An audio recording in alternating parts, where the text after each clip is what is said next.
ನಮಸ್ಕಾರ. ಜೀನಿ ನ್ಯೂಸ್ ವೀಕ್ಷಕರಿಗೆ ಸ್ವಾಗತ.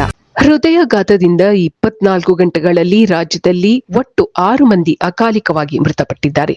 ಹಾಸನ ಜಿಲ್ಲೆಯಲ್ಲಿ 3, ಧಾರವಾಡ ಜಿಲ್ಲೆಯಲ್ಲಿ 2 ಹಾಗೂ ಶಿವಮೊಗ್ಗ ಜಿಲ್ಲೆಯಲ್ಲಿ 1 ಮೃತಪಟ್ಟಿದ್ದಾರೆ. ಈ ಪೈಕಿ ಒಬ್ಬರು ವೈದ್ಯರು ಸಹ ಹೃದಯಾಘಾತಕ್ಕೆ ಬಲಿಯಾಗಿದ್ದಾರೆ. ಮೃತರಲ್ಲಿ 3 30 ವರ್ಷ ಒಳಗಿನವರಾಗಿದ್ದರೆ ಇತರ 3 45, 48 ವರ್ಷ ವಯಸ್ಸಿನವರು. ಹೃದಯಾಘಾತ ಪ್ರಕರಣಗಳು ಹೆಚ್ಚುತ್ತಿರುವ ಹಿಂದೆಯೇ ರಾಜ್ಯದಲ್ಲಿ ಆತಂಕವೂ ಹೆಚ್ಚಿದೆ. ಹೆಚ್ಚಿನ ಜನರು ಆಸ್ಪತ್ರೆಗಳತ್ತ ದೌಡಾಯಿಸುತ್ತಿದ್ದಾರೆ.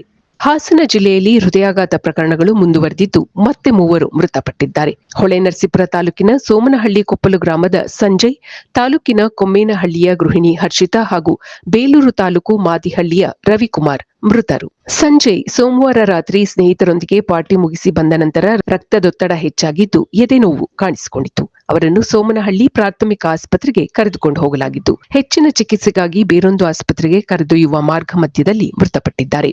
1.5 ತಿಂಗಳ ಬಾಣಂತಿಯಾಗಿದ್ದ ಹರ್ಷಿತಾ ತವರೂರಾದ ಶಿವಮೊಗ್ಗ ಜಿಲ್ಲೆಯ ಆಯನೂರಿಗೆ ತೆರಳಿದ್ದರು. ಅಲ್ಲಿ ಹೃದಯಾಘಾತ ಆಗಿದ್ದು ಆಸ್ಪತ್ರೆಗೆ ಸಾಗಿಸುವ ಮಾರ್ಗ ಮಧ್ಯೆ ಕೊನೆಯುಸಿರೆಳೆದಿದ್ದಾರೆ. ರವಿಕುಮಾರ್ ಅವರು 9 ತಿಂಗಳ ಮಗನ ಜೊತೆ ಆಟ ಆಡುವಾಗ ಹೃದಯಾಘಾತ ಸಂಭವಿಸಿದೆ. ಮಾದಿಹಳ್ಳಿ ಗ್ರಾಮದ ಅವರು ತವರೂರಾದ ಸಂಶೆಟ್ಟಿಹಳ್ಳಿಯಲ್ಲಿದ್ದ ಪತ್ನಿಯನ್ನು ನೋಡಲು ಹೋಗಿದ್ದರು. ಸೋಮವಾರ ಸಂಜೆ ಮಗುವಿನ ಜೊತೆ ಆಟವಾಡುವಾಗ ಎದೆನೋವಿನಿಂದ ಕುಸಿದು ಬಿದ್ದಿದ್ದಾರೆ. ಆಸ್ಪತ್ರೆಗೆ ಕರೆದೊಯ್ಯುವಷ್ಟರಲ್ಲಿ ಮೃತಪಟ್ಟಿದ್ದಾರೆ. ಇದು ಈ ದಿನದ ಸುದ್ದಿಗಳು. ನಿರಂತರ ಸುದ್ದಿಗಳಿಗಾಗಿ ವೀಕ್ಷಿಸುತ್ತಿರಿ ಜೀನಿ ನ್ಯೂಸ್.